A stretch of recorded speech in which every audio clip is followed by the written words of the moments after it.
यदि वस्तु मिलने वाली है तो इच्छा किए बिना भी मिलेगी, और यदि वस्तु नहीं मिलने वाली है तो इच्छा करने पर भी नहीं मिलेगी। अतः वस्तु का मिलना या न मिलना इच्छा के अधीन नहीं है, प्रत्युत किसी विधान के अधीन है।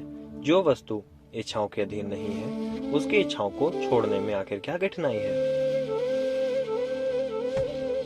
तो छोड़ दीजिए इच्छा को और हो जाइए सुखी। वास्तव में शरीर निर्वाह की आवश्यक सामग्री स्वतः प्राप्त होती है, क्योंकि जीवन मात्र के शरीर निर्वाह की आवश्यक सामग्री का प्रबंध भगवान की ओर से पहले ही हुआ रहता है। इच्छा करने से तो आवश्यक वस्तुओं की भी प्राप्ति में बाधा आ जाती है।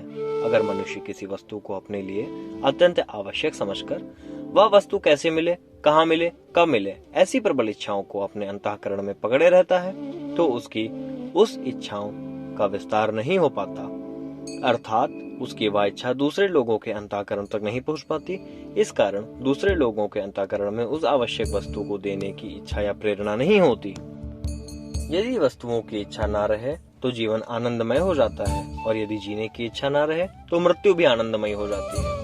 जीवन तभी कष्टमय होता है जब वस्तुओं की इच्छा करते हैं, और मृत्यु तभी कष्टमय होती है जब जीने की इच्छा करते हैं। यदि मन में कामना है तो वस्तु पास में हो तो बंधन, और पास में ना हो तो बंधन। यदि मन में कामना ही नहीं है तो वस्तु पास में हो तो मुक्ति, और पास में ना हो तो भी मुक्ति। त्याग के अंतर्गत जप, भजन, ध्यान, समाधि आदि के फल का त्याग भी समझना चाहिए। कारण कि जब तक जप, भजन, ध्यान, समाधि अपने लिए की जाती है, तब तक व्यक्तित्व बना रहने से बंधन बना रहता है। अतः अपने लिए किया हुआ ध्यान, समाधि आदि भी बंधन ही है। इसलिए किसी भी क्रिया के साथ अपने लिए कुछ भी चाहना रखना ही त्याग है। वास्तविक त्याग में त्याग वृत्ति से भी संबंध विच्छेद हो जाता है, अर्थात त्याग करने की इच्छा भी एक इच्छा ही है। त्याग ऐसा करें कि त्याग की भी इच्छा ना रहे। अगर पदार्थों का स्वरूप त्याग करने पर ही मुक्ति होती तो मरने वाला हर एक व्यक्ति मुक्त हो जाता, क्योंकि उसने तो अपने शरीर का भी त्याग कर दिया। परंतु ऐसी बात है नहीं। अंतःकरण में आसक्ति के रहते हुए शरीर का त्याग करने भी संसार का बंधन बना रहता है। अतः मनुष्य को सांसारिक आसक्ति ही बांधने वाली है, न कि सांसारिक प्राणी पदार्थों को स्वरूप संबंध। केवल धार्मिक क्रियाओं से जो धार्मिक बनता है, उसके भीतर भोग और ऐश्वर्य की कामना होने से उसको भोग और ऐश्वर्य तो मिल सकते हैं, पर शाश्वती शांति नहीं मिल सकती।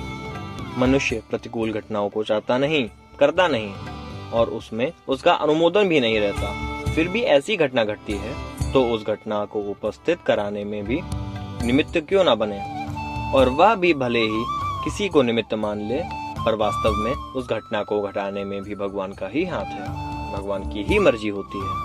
इसीलिए आज से हर घटना को परमात्मा का आदेश मानकर स्वीकार करें और समानता का भाव बनाए रखें।